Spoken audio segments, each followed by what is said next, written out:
कौन सी ऐसी चीज़ है जिसे आपको लेट गो करना चाहिए, अपने मन से, अपने सबकॉन्शियस माइंड से उसको निकाल फेंकना चाहिए। वो ऐसी कौन सी चीज़ है, आइए देख लेते हैं।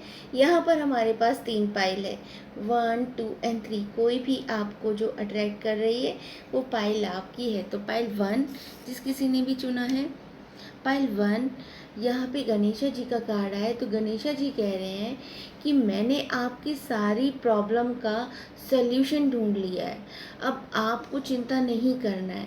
आपके कार्य क्षेत्र में आपके यहाँ पे कई लोगों को मुझे मैरिज दिख रहा है कि मैरिज में भी प्रॉब्लम आ रहा था, तो वो चीज़ें सब हट रही हैं। जो भी नेगेटिविटी थी गणेशा जी उसको रिमूव कर रहे हैं आपकी लाइफ से। तो आपको लेट गो क्या करना है, आपने जितना एफर्ट लगाया और वहाँ सक्सेस नहीं हुए, तो आपको वहाँ से अपनी एनर्जीज को कट करना है और आगे बढ़ना है। जो गया वो पास था, जो अभी है वो प्रेजेंट है। इस चीज़ को ध्यान रखकर आपको आगे चलना चाहिए। आपको अपने पास को लेट गो करना चाहिए और नए सिरे से नई लाइफ की शुरुआत करनी चाहिए। गणेशा जी आपको ब्लेस कर रहे हैं। यस पाइल 2, पायल 2, आप दो राहें में खड़े थे, आपको नहीं समझ आता कि आपको किस ओर जाना है। आप जैसे डगमगा रहे हैं, है ना। तो आपको बैलेंस किया जा रहा है, आपको बैलेंस की एनर्जी में लेके आया जा रहा है। जहाँ आप ध्यान नहीं लगा पाते थे, अब ध्यान लगा पाएंगे। आपको बस अपने आप को समय देने के लिए कहा जा रहा है। आप जब अपने आप को समय देंगे, अपने आप से प्रेम करेंगे, तो आपकी जो चीज़ें जो आपको पसंद नहीं है वो क्यों पसंद नहीं है, रीज़न पता चलेगा। क्यों चीज़ें आपको पीछे ढकेल रही है उसका पता चलेगा। आपको सेल्फ लव के बारे में पता चलेगा। जब आप अपने आप से प्रेम करेंगे तो आप सामने वाले से भी प्रेम कर पाएंगे।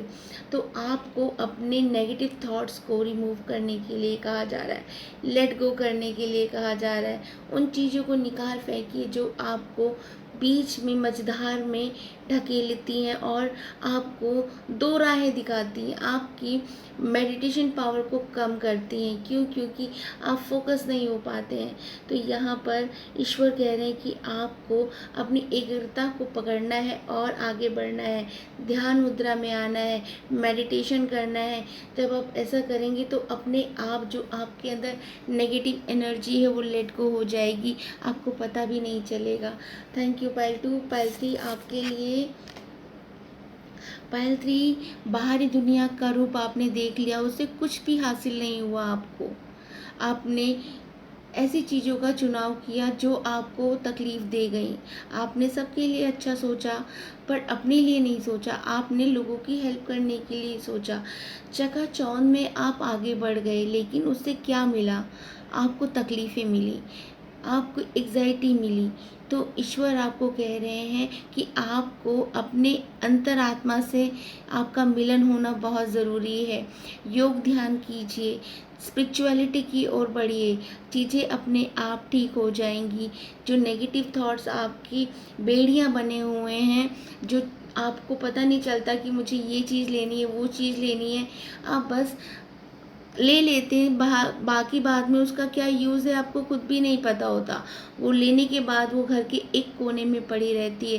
तो यहाँ पर आपको फोकस किया जा रहा है कि आप अपने आप को ठीक करिए, अपनी आसनों पर ध्यान दीजिए, योगा करिए, अपनी हेल्थ पर ध्यान दीजिए, मटेरियलिस्टिक चीज़ों पर मत जाइए। जब आपका मन शांत होगा ना तो सब चीज़ें अपने आप होती चली आएंगी। तो यहाँ पर लेट गो किया जा रहा है। जो चीज़ आपके पास नहीं है उनको छोड़िए, जो आपके पास है उसमें खुश रहिए। तो ये थी आज की रीडिंग पाइल 1 पाइल 2 आपके लिए। Thank you so much.